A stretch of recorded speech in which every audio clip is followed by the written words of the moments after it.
All right, let's go. So, welcome to eCom Raw Reality episode 46. In this one, we will chat as always about all things e-commerce, Shopify, Facebook ads, email marketing, and so on.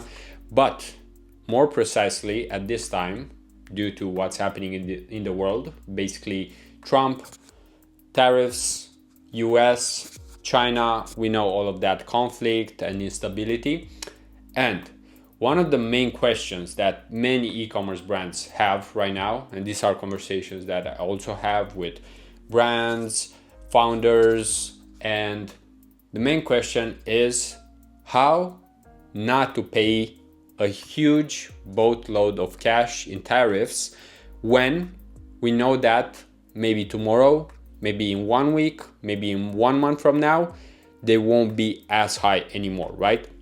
So if you are an agency owner, a media buyer, or even a founder, you might know that there's some instability right now in the e-commerce space, right?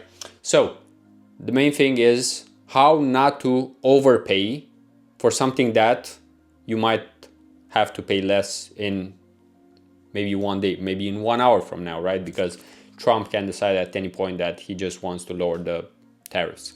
So what I'm seeing right now, because no one wants to pay a huge amount of money in taxes in general, but tariffs, anything that's I would say not even necessary, right? Because if we think logically, why are there even tariffs out there, right? There's more so they're more so just to balance the fact that, for example, everyone can buy from China at a cheaper price, and this helps China because all of that money goes into China, right? But we need to think logically here because it does make sense to always get whatever we want from the cheapest place possible, right? Because this is how you create a competitive price. For example, the US doesn't have to manufacture a lot of things, and that's to their benefit because if they can source other things from China, they can focus a lot more on other things, such as AI. For example, if people in the US right now were all busy being in factories and doing manual labor work, then would they have time to actually think, just like sit or go out for walks? Because that's when most of the innovation comes from. Just reading, learning, having conversations, and then making a step back and just letting your mind be creative, right? Which we probably don't do as much because when we talk about work, we're always about let's go, let's hustle and bustle and so on, right? But let's look at the situation right now, because if you're in that exact spot where you need to decide, do I buy more inventory, do I not? So there are two workarounds at this point from what I'm seeing with Chinese suppliers, because they also want more business, right? But if you are from the US and want to get like 1 million in stock, before maybe you were paying 1.2 million, now you would have to pay like, I don't know, 2 million, right? Like a huge amount of money, additional money. And maybe you don't have that money, or then you have to do some math wizardry, and just think of how margins will be affected, how much your MER should be if you buy at a higher price, right? So many different factors. And basically, one of those two solutions would be for your Chinese supplier, if they are from China, to send to another country, and from that country to the US, where there might be way fewer tariffs, right? For example, from China to Brazil, and then from Brazil to the US, right? So that is one workaround. I know it took a while to actually get to this solution in this video, but I also wanted to point out the issues and the situation. And the second would be for that Chinese supplier to actually declare a way smaller amount on the actual package. So of course you can't just like have 1 million worth of stock and say it's $1, right? You probably have to do it a little bit smarter than that. Otherwise, like, it just doesn't make sense. I mean, if you do the math, it would be like 1 cent per product. I mean, after that, yeah, even the government would start looking at that. But especially if we're talking about lower volume, right, stock that's 10K, 20K, and so on, right? You can actually have a 10x decrease in it, and it won't be a problem, right? Because let's be honest, like this is something that happens almost everywhere in the world, even especially in Europe, because there's a VAT, right? Taxes and so on, and of course sometimes you try to go around this and just not waste your money unnecessarily, because in most cases, let's be honest, it's not like all governments in this world are doing a fantastic job with their budget. The US isn't doing that either. Otherwise, they wouldn't just like print money, print more money, spend more money, and then be in debt, just like right now, right? So basically, to recap, since we kind of live in uncertain times right now, there are always solutions. And even though they are not always like, let's say, morally correct, right? You need to find something that actually works, because otherwise, like, businesses will be out of business.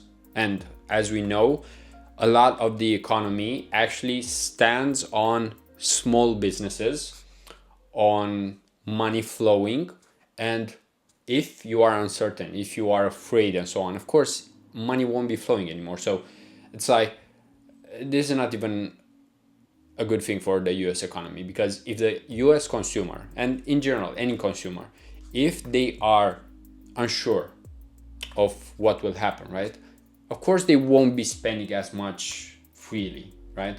Look at 2015, for example, 10 years ago. Economy was going well, nothing to worry about. Google was growing, Meta was growing, the economy was growing, nothing to worry about. Real estate prices seemed fine after the crash a few years ago, 7 years ago, at that point in 2015, right?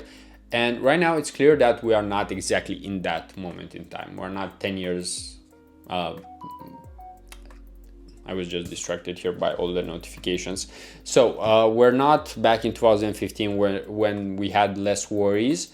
And this is why it's really important to look at what's happening right now, what we have to do right now, and then also prepare for what's about to come. Because, for example, what will come in the next few years? Well, most likely a lot of innovation. We can see AI, how fast it's growing. 3D printing is another thing that can actually help in medicine as well. Then let's not even talk about genomics and all of that, right? For example, you being able to change your DNA, and especially with newborns, basically make them genetically modified, meaning that you could actually change a baby's gene, and by that gene being modified, it would be easier for them to gain muscle, or not have some health issues that we already know exist, or even change the color of the eyes. All of that is possible to some extent, and it will be easier, more affordable in the future. So all of that is coming at one point or another. We don't know when, but looking at what's available right now in terms of data, that's likely to happen. But here right now, what we're talking about is basically how not to overpay for some things. And let's be honest, like if you live, for example, in the western side of Europe or even in the US, there are ways to minimize your tax. And these are things that many times we don't even think as much about, even though we should. Because think about it. If you save around 10% in tax per year for yourself, that's probably a few $1,000s, right? And those few thousand could give you a vacation, an experience, more money to invest in your business, so many other things, right? And it's the same with tariffs. If you are not overpaying for them during this time, then you're more likely to have more resources, money basically, to invest in other things, such as people. And if you invest in people, those people will have more money and they will put it back into the economy, right? Because even myself, even you, everyone, if we have more money, income, we will also pay for some things, right? I was just about to say invest it, right? But we're not always investing it. Sometimes we're just like buying more food, trying out different things, buying probably shit we don't need, and all of that. That's why Temu has been getting more and more sales, right? Because it's not necessarily always useful, but if you have enough disposable income, you'll buy it. I was just about to say Shane as well and all of that, but actually they are to some extent substitutes of other fashion brands that you might have bought if Shane didn't exist.